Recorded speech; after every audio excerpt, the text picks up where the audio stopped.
사랑하는 성서의 땅을 가다 시청자 여러분, 안녕하십니까? 윤석전 목사입니다. 오늘도 제 옆에는 어김없이 여러분의 희망을 채워주실 홍순아 교수님, 권혁순 교수님 나와 계십니다. 오늘 두 교수님 또 기대가 됩니다. 나오셔서 감사합니다. 이제 이 시간부터는 시몬의 지파를 살펴보면서 은혜 받기로 하겠습니다. 시몬은 야곱의 둘째 아들입니다. 야곱은 그를 잔인한 혈기를 가진 자라고 책망했습니다. 그래서 시몬 지파가 할당받은 땅도 젖과 꿀이 흐르는 가나안 농경지대와는 달리 이스라엘의 최남단 네게부 사막이었습니다. 그러나 하나님께서는 그들을 저버리지 않으셨습니다. 시몬 지파의 땅에는 엄청난 청동산업을 일으킬 수 있는 양의 구리가 매장되어 있었기 때문입니다. 바로 이 시몬의 땅에 자리 잡은 대표 성읍이 브엘세바입니다. 그곳으로 가보시겠습니다.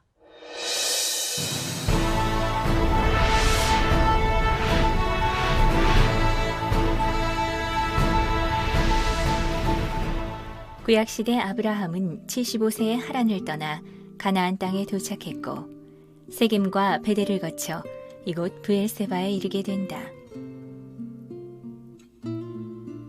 예루살렘에서 남쪽으로 약 85km 지점에 있는 브엘세바는 네게부 광야의 중심지로 당시 헤브론과 애굽을 연결하는 교통의 중심지 역할을 했다.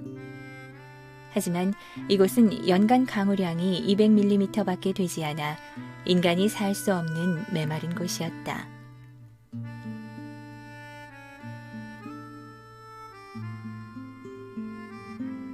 그래서 하나님은 아브라함이 머물게 된 이 땅에 샘을 주셨고 현재도 당시 물을 저장하던 물 저장소가 남아있다.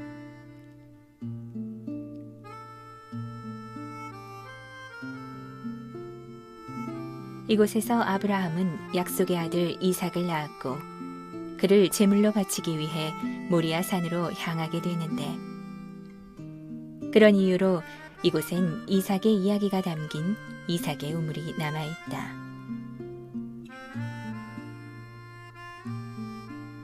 후에 시므온 지파에게 분배된 땅 브엘세바는 자기 백성을 위해 먹을 물을 보관하신 하나님의 사랑이 담긴 땅이 되었다. 지금 우리는 화면을 통해서 시몬의 지파가 분배받은 브엘세바를 보셨습니다. 시몬은 심한 책망도 받기도 한 사람입니다. 그래서 그는 어떤 사람인가? 한번 권 교수님께 여쭤보겠습니다. 시몬은 어떤 사람인지요? 예, 시몬은 야곱이 레아를 통해서 낳은 두 번째 아들입니다. 예. 그 시몬이란 이름이 듣다라고 하는 히브리어에서 나왔는데 레아가 시몬을 낳으면서 하나님께서 나의 고통 소리를 들어주셨다. 그렇게 해서 비록 그 라헬에게 밀려서 야곱의 사랑을 받지 못하였지만은 그 고통을 하나님이 들으셨다. 그런 면에서 이제 붙여진 이름입니다. 예. 이 시몬은 성경 역사에서 중요한 사건과 관련이 되는데 그것은 세겜에서 야곱이 그 세겜 사람들과 함께 살다가 디나가 그 세겜 사람들에게 겁탈을 당하는 아주 불행한 일이 있게 되었고 예. 이제 이런 과정에서 야곱은 할례를 받으면 디나를 이제 아내로 내줄 수 있겠다. 그렇게 해서 협상을 벌여서 세겜 사람들이 그 할례를 받게 되지요. 예. 할례를 받고 나면은 며칠 동안은 고통 속에 있는데 이 고통을 당하고 있을 때 시므온이 그의 동생이었던 레위와 함께 그 끙끙 앓고 있는 세겜 사람들을 쳐들어가서 다 죽여버립니다. 예. 물론 이제 그 결과로 디나를 그들로부터 다 빼앗아 올 수가 있었고 또 하나님께서 계획하신 대로 베델로 올라가는 계기가 마련되는 것은 분명하지만 약속한 것을 어겼다는 점에서는 이 시몬이 잘못한 것이죠. 예. 그래서 그런 점이 야곱의 마지막 기도 속에 잘 드러나 있습니다. 그 시몬을 향한 그 마지막 예언의 그 유언 같은 그 말씀 속에는 야곱 중에서 나누고 이스라엘 중에서 흩어지리라, 뭐 그런 시몬에 대한 약간 저주와 같은 그 말씀이 있는데, 그 말씀 그대로 이 시몬 지파가 유다 지파에 흡수되는 그런 결과를 가져오게 된 것을 볼 수 있습니다. 예. 사실 우리는 태어날 때도 복을 받아야 되고 삶의 성격도 복을 받아야 되겠다 하는 그런 점에서 많은 참 생각이 됩니다. 홍 교수님, 그 시몬 지파의 영토가 어느 지역인지 또 그걸 또 알아야 또 시몬에 대한 얘기를 자세히 할 것 같습니다. 영토를 좀 설명해 주시죠. 네, 시몬 지파의 영토 얘기가 나오니까 제가 벌써부터 마음이 답답해집니다. 왜냐하면 한 지파가 어떻게 그렇게 그 거칠고 또 적은 지역을 분배받았는가 하는 마음이 있습니다. 지도를 보시면서 설명을 드리겠습니다. 유다 지파의 땅은 예루살렘 남쪽부터 그 이집트와 접경 지역, 그리고 또 그 사해 서쪽, 그리고 또 지중해 맞닿은 이 넓은 지역 전체가 바로 유다 지파의 땅이었습니다. 예. 그런데 시몬 지파의 땅은 그 중에서 재분양 받은 거죠. 재분배. 예. 바로 요 지역입니다. 요 지역을 분배받았는데 안타까운 것은 그 먼저 성읍수가 굉장히 적습니다. 그 유다 지파가 받은 성읍들이 120개가 넘는데 여기는 17개 정도밖에 안 됩니다. 예. 우선 성읍 자체가 작고, 그다음 그들이 차지한 지역이 주로 남쪽인데 성경에는 이렇게 되어 있습니다. 네겝 또는 남방. 그러니까 이제 그만큼 거친 지역인데 남쪽에 있었다는 뜻이죠. 그래서 이 시몬 지파는 그 웬만한 분들이 알지도 못하는 아주 조그마한 성읍들을 주로 분양을 받았습니다. 그럼 교수님, 그 시몬 지파 그 성읍 중에서 가장 그 중요한 성읍이 있다면 어느 곳일까요? 예, 시몬 지파가 분양받은 것들 중에서 보통 분들이 알 수 있는 지명은 어떻게 보면 부엘셰바 하나밖에 없습니다. 이 부엘셰바는 뭐 더 이상 설명이 필요하지 않은 곳인데, 그 부엘셰바까지 시몬 지파한테 주어지지 않았으면 어떻게 되었을까 할 정도로 그 중요한 성읍은 이 부엘셰바밖에 없습니다. 예. 그러면 부엘세바는 어떤 곳인가요? 네, 부엘셰바를 지도를 다시 한번 보시면서 설명을 드리겠습니다. 우선 거리를 좀 말씀드리겠습니다. 역시 이스라엘은 예루살렘을 중심으로 해서 보셔야 되지 않겠습니까? 이 예루살렘에서부터 남서쪽으로 한 75km 정도 떨어졌습니다. 그러니까 우리로 말하면 이제 200리가 조금 안 되는 지역에 있습니다. 이곳은 이 남쪽 지역의 중심지가 되는 도시였습니다. 그 이유는 이제 남쪽에서 북쪽으로 올라가는 이 도로와 동서를 관통하는 도로의 중심에 있습니다. 그리고 어느 지역이든지 제일 중요한 것은 그 지역에 어떤 시내가 지나가는가. 그래서 이곳은 그 이제 보통 와디를 히브리어로 나할이라 그러는데, 나할 부엘셰바, 나할 헤브론이라고 하는 두 개의 그 강이, 물론 비 올 때만 흐르는 강이지만 그 지역을 지나가고 있습니다. 그리고 이제 목사님도 가보셨겠지만 그 지역이 주로 평탄합니다. 예. 해발로 따지면 해발 한 300m 정도 되는 곳으로서 이 부엘셰바가 가진 상징성은 굉장히 중요합니다. 우리가 아시는 대로 이스라엘의 영토를 이야기할 때 성경에서 여러 번 반복되었지만 단에서부터 부엘셰바까지, 예. 그런 의미에서 이 부엘셰바는 정상적으로 사람이 살 수 있는 남방 한계선에 있는 도시, 그럴 정도로 이 부엘셰바는 굉장히 중요한 도시가 되겠습니다. 예. 권 교수님, 부엘세바 하면 아브라함과 그 이삭과의 관계를 사실 잊을 수 없는 곳인데, 그럼 부엘세바와 아브라함과의 관계를 좀 설명해 주시겠어요? 예, 그 먼저 아브라함은 자신을 나그네요 거류하는 자다 이렇게 자신을 이제 소개한 적이 있거든요. 예. 여기에 나그네라고 하는 말이 히브리어로 게르인데 이 게르라고 하는 나그네는 당시에 이방 지역에서 이곳으로 이주해 온 사람들 그런 뜻이고 그 본토 사람이 아니기 때문에 재산권을 행사할 수 있는 시민권이 없습니다. 예. 그러다 보니까 그곳 사는 사람들 주변에 떠돌아다니면서 사는 사람 그런 뜻이거든요. 그런 점에서 아브라함은 부엘셰바에서 정착해 살았다기보다는 일정 기간 동안 그곳에 머물다가 또 다른 곳으로 옮겨가는 뭐 이런 그 이주 생활을 했다고 보는 것이 더 정확할 것 같습니다. 예. 아브라함이 부엘셰바에서 한 일은 두 가지가 있는데 하나는 우물을 파는 것입니다. 이 우물은 대단히 중요한 재산인데 힘들게 판 우물임에도 불구하고 블레셋 왕이었던 아비멜렉의 종들이 그걸 빼앗으려고 합니다. 예. 그때 아브라함이 암양 7마리를 주면서 이 우물이 내가 판 것이라고 하는 증거를 삼습니다.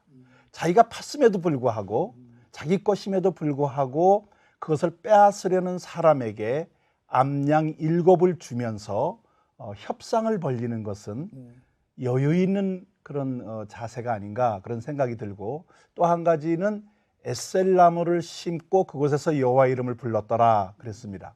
아브라함은 가는 곳마다 떠돌아다니는 인생이지만은 가는 곳마다 제단을 쌓거나 이런 에셀나무를 심고 하나님께 예배드리는 자였어요. 예. 그러니까 아브라함이 하나님 예배 중심의 삶을 살았다 하는 것을 보여주는 좋은 장소이기도 합니다. 예. 사실 그 블레셋과 그 부엘세바의 관계는 우리가 성경을 통해서 잘 알고 있습니다만은 아브라함과 이삭 부자와 그 블레셋과의 관계가 또 우리가 또 좀 그냥 짚고 넘어가야 되지 않겠습니까? 그 점에 대해서 설명해 주시죠. 예, 방금 말씀드린 대로 아브라함이 자기가 판 우물임에도 불구하고 아비멜렉에게 암양 7을 주면서 자기 소유권을 확인했던 것을 보셨는데 이삭도 이곳에 이제 그 살면서 블레셋 사람들과 가까이 지낼 수밖에 없는데 그가 이곳에서 아버지가 판 우물을 빼앗기게 되고 그럴 때 그는 저항하지 않습니다. 예. 다른 곳으로 옮겨서 또 우물을 파요. 그렇게 하기를 3번이나 반복합니다. 예. 그만큼 이삭은 평화주의자였죠.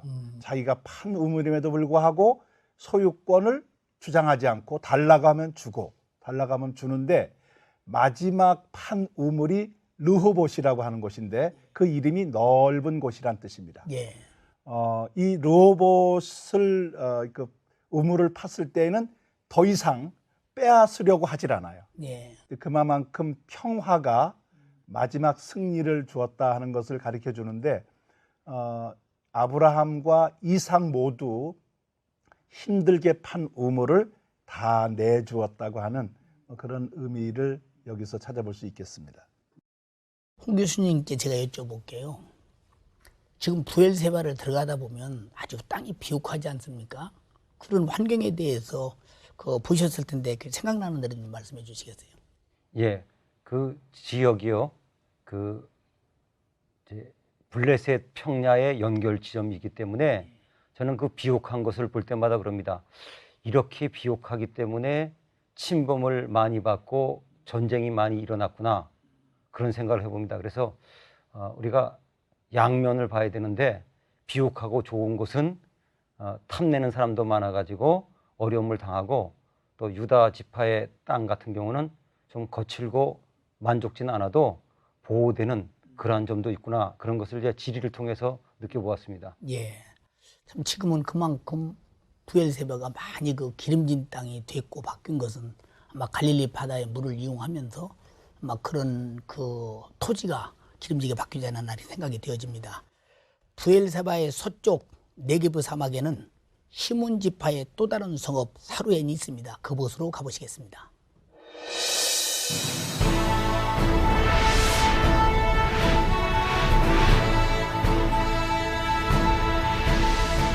시므온 지파의 활동 무대였던 네게부 광야. 시므온 지파는 이 부근의 성읍에서 그 뿌리를 내렸다. 그 성읍 가운데 한 곳이 바로 사루헨이다.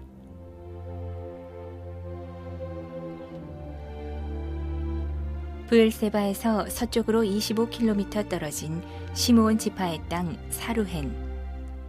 그곳은 팔레스타인에서 이집트의 남북을 잇는 중요한 통로에 자리 잡은 요새다. 그래서 고대시대 애굽에서 쫓겨나온 힉소스 왕조가 있던 곳이기도 하다.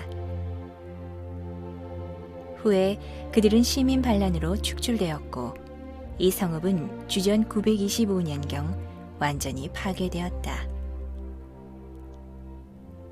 그 사건들을 증명하듯 이곳은 요새와 함께 힉소스 왕 키안의 이름이 새겨진 다량의 갑충석이 발견된 곳이기도 하다.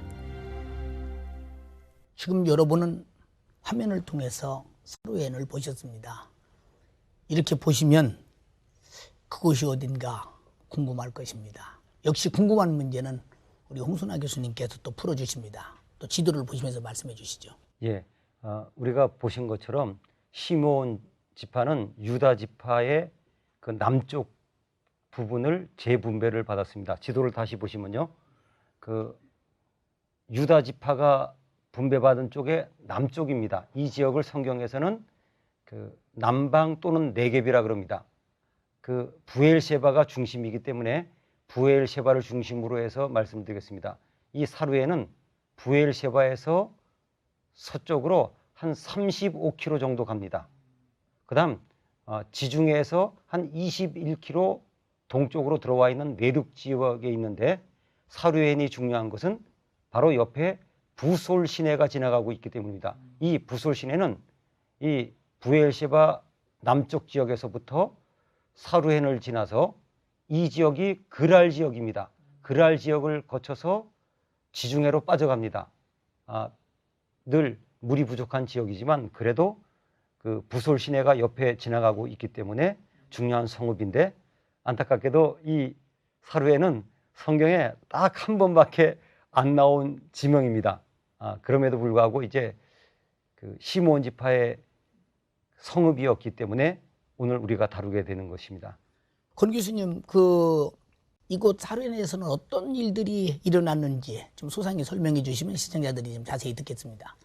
예, 그 성경에 기록된 것은 여호수아가 점령해서 시므온 지파에게 분바된 땅이다, 도시다라고 하는 것밖에는 다른 기록이 없습니다. 예.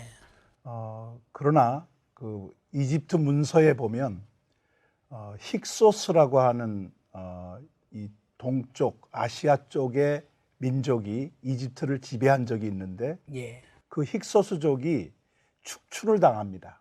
그랬을 때 이제 힉소스족이 쫓겨나면서 그 뒤를 아모스 1세라고 하는 바로가 추격하게 되는데, 그 문서 기록에 의하면 3년 동안 사루헨을 포위 공격했다. 예. 그래서 이 사루헨이 힉소스족의 중요한 요새였음을 알 수가 있습니다.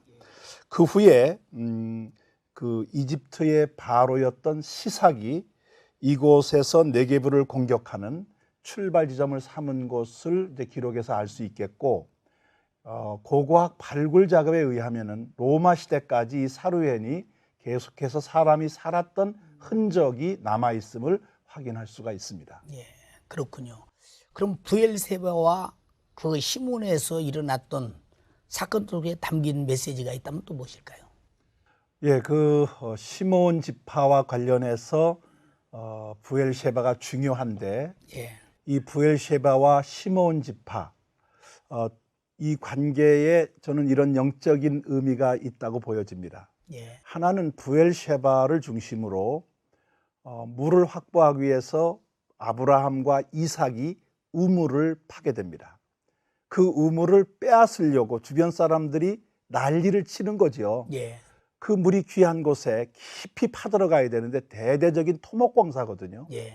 그 우물을 하나 파려면 엄청난 인력과 노력이 들어가는데, 그 우물을 팠음에도 불구하고 아브라함이 암양 7마리를 주면서 자기가 판 그런 증거를 삼은 거라든지, 이삭이 평화주의자로서 그것을 다 넘겨주면서까지 갈등을 갖지 않으려고 했던 모습, 이거는 넓은 아량이 아닌가 싶습니다. 그렇게 힘들여 판 우물을 내주기가 쉽겠습니까? 자기가 모은 재산인데. 그러나 이웃과의 바른 관계, 또 평화로운 관계를 위해서 스스로 자기의 것을 포기한 것이다 볼 수 있겠습니다. 그런 면에 비해서 시므온은 쉐겜에서 자기 목적을 위하여 예. 쉐겜 사람들을 다 알아 누워 있는 그 약자들을 다 죽여버리지 않습니까? 예. 자기의 어떤 누이 동생을 구해온다고 하는 명분이 분명하지만, 그러나 그것은 약속을 어긴 것이거든요. 예. 세겜 사람들을 무참히 죽인 것입니다. 짧게 보면 소기의 목적을 달성한 것 같지만, 크게 보면 전체와의 관계가 깨진 것입니다. 그런 점에서 아브라함과 이삭과 시므온은 아마 좀 다른 성향, 다른 신앙의 경향을 우리에게 보여주고 있다, 그렇게 볼 수 있겠습니다.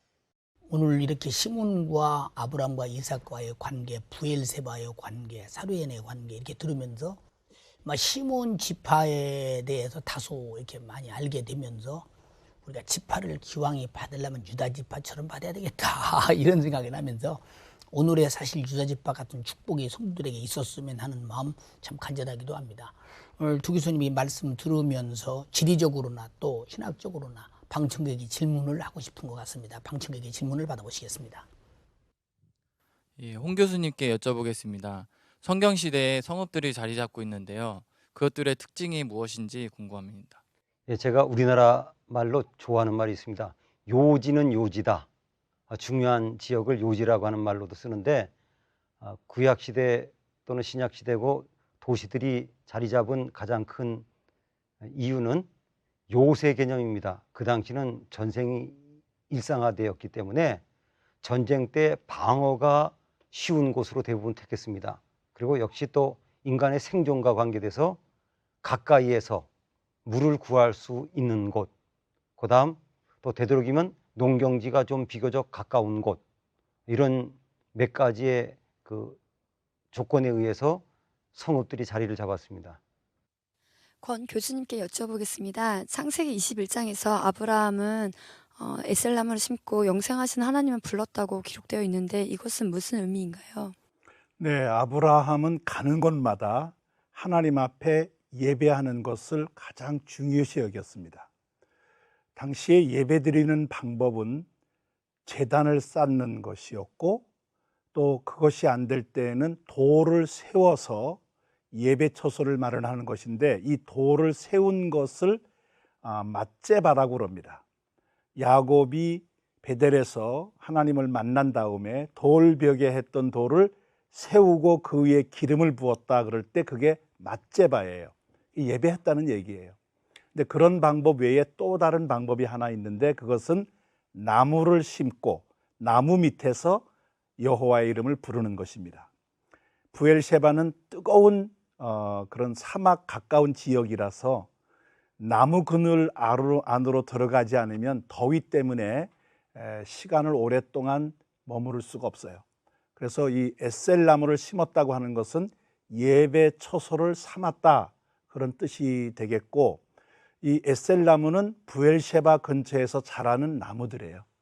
이런 사막 근처에는 여러 종류의 나무들이 없고 그저 에셀나무 정도, 시띠나무 정도가 자라는데, 그 에셀나무를 심었다 하는 것은 예배를 드렸다는 것과 관련이 있습니다. 오늘 교수님들의 답변이 충분했으리라고 생각되면서 오늘 시몬 지파를 이렇게 보면서 참 우리가 어느 계열에 줄을 서야 되느냐 하는 것도 영적으로 많은 지시가 되면서 감동이 됩니다. 오늘 두 교수님 말씀 감사합니다. 고마웠습니다.